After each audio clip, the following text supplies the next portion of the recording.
जोहार साथियों। आज हम लोग फिर बात करेंगे। मामला वही 11th जेपीएससी का है।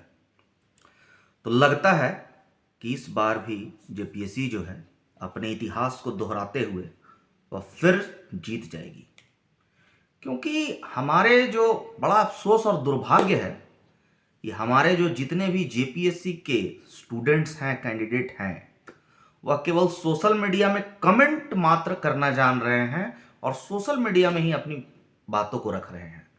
देखिए कितना कितना कुव्यवस्था, कितना कुप्रबंधन, कितना अव्यवस्थित ढंग से एग्जाम लिया गया, किसी से कोई छुपा हुआ नहीं है।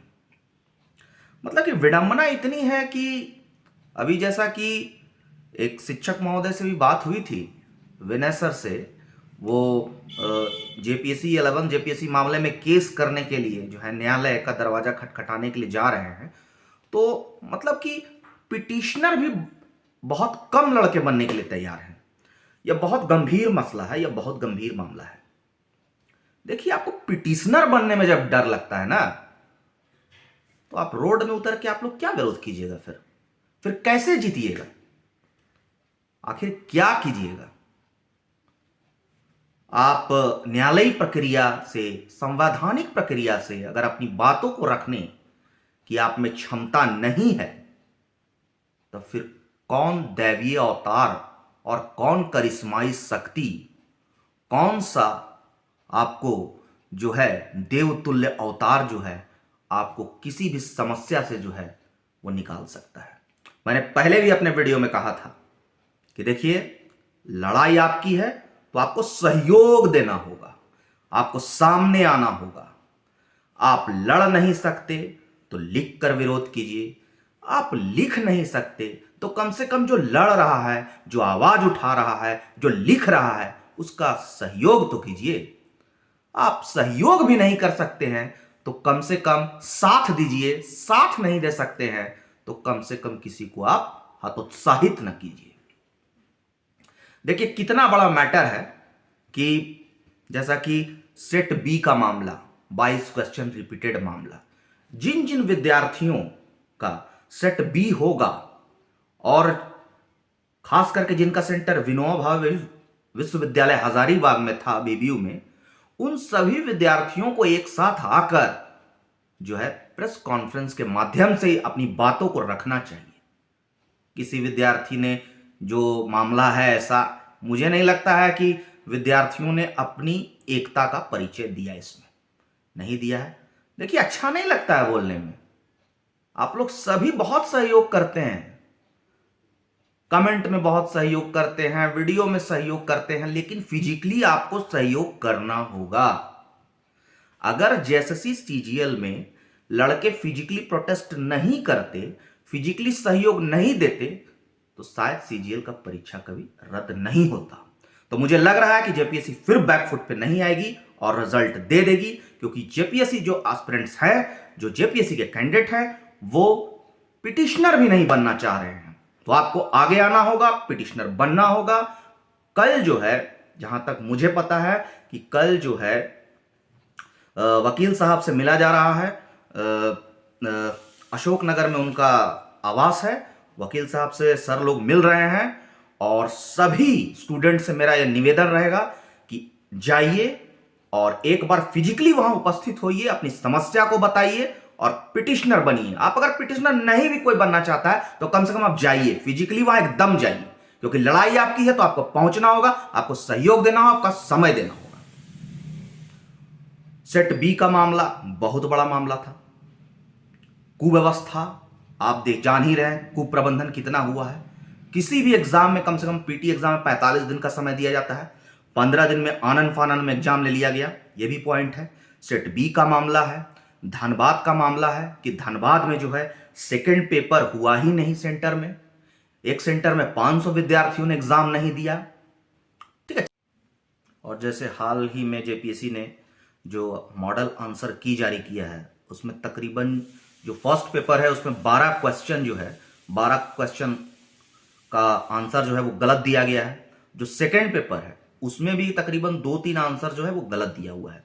तो जो आंसर आपको लग रहा है कि गलत दिया हुआ है, तो उसके लिए जेपीएससी के साइट पर आप लोग जाइएगा और जो है अगेंस्ट जो मॉडल आंसर इसका की है उसके अगेंस्ट में अपना ऑब्जेक्शन जो है वहां पर जरूर आप दीजिएगा कि किन किन क्वेश्चन, कौन कौन क्वेश्चन में गलतियां हैं और इसका आंसर क्या होना चाहिए और इसका स्रोत क्या है। अगर स्रोत आपको सब क्वेश्चन का नहीं मिलता है तो भी आप जो जो क्वेश्चन में आपको है आप जरूर ऑब्जेक्शन इसमें डालिए। और इसमें यह मत सोचिएगा फिर कि अरे अगला तो डाल ही दिया होगा ऑब्जेक्शन, हमको क्या जरूरी है डालना। हर एक विद्यार्थी को जो है वो इस कार्य को करना चाहिए, ठीक है, कि ऑब्जेक्शन जरूर डालना चाहिए जो आपको लगे कि इसका आंसर जो है वो गलत है। तकरीबन 3.5 लाख विद्यार्थी, इसमें 3.5 लाख अगर विद्यार्थियों ने फॉर्म फिलअप किया था, जिसमें जितने भी 3 लाख जितने भी विद्यार्थी सम्मिलित हुए थे तो सभी विद्यार्थियों का जो है यह फर्ज बनता है। चलिए ये ठीक है, ये सब जांच का विषय है, जांच का विषय है। लेकिन सेट बी में जो आप साफ देख रहे हैं कि 22 क्वेश्चन रिपीटेड है, तो आप इसको कैसे जस्टिफाई कीजिएगा? ये तो फिर 7वां और 10वां वाला मामला हो जाएगा ना कि कितने विद्यार्थियों का ओएमआर सीट भरा ही नहीं, वहां मिला ही नहीं जेपीएससी ऑफिस में और उनको नेचुरल जस्टिस के आधार पर पास कर दिया गया। मतलब आप देखिए कितनी बड़ी ये विडंबना है, कितना बड़ा दुर्भाग्य है हमारे स्टेट के लिए कि JPSC Jharkhand public service commission से चुनकर गेस्टेड ऑफिसर होते हैं और वैसे योग्यतम विद्यार्थी जो 10-10 वर्षों से तैयारी कर रहे हैं, उनका अगर पीटी में ही सिलेक्शन नहीं होगा तो उनके साथ कितना मतलब दुर्भाग्य है, उनके साथ कितना बड़ा विश्वासघात होगा, कितना बड़ा छलावा होगा, योग्यतम अभ्यर्थी ही नहीं आ पाएंगे। तो इस बात को आयोग को भी समझना होगा, यहां की वर्तमान सरकार को भी समझना होगा।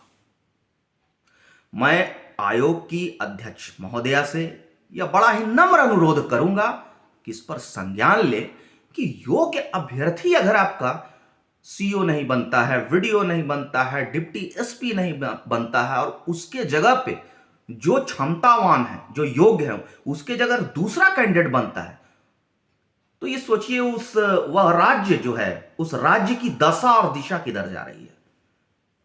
इस पर मंथन करने की आवश्यकता है। पहला जेपीएससी उठाइए, दूसरा उठाइए, 7वां से 10वां तक, 6ठा 5वां, सब जेपीएससी विवादों में रही है। अब सुधर जाइए, अब विवाद मत खड़ा कीजिए। झारखंड के गठन का 24 वर्ष हो चुका है और जिस राज्य का ब्यूरोक्रेसी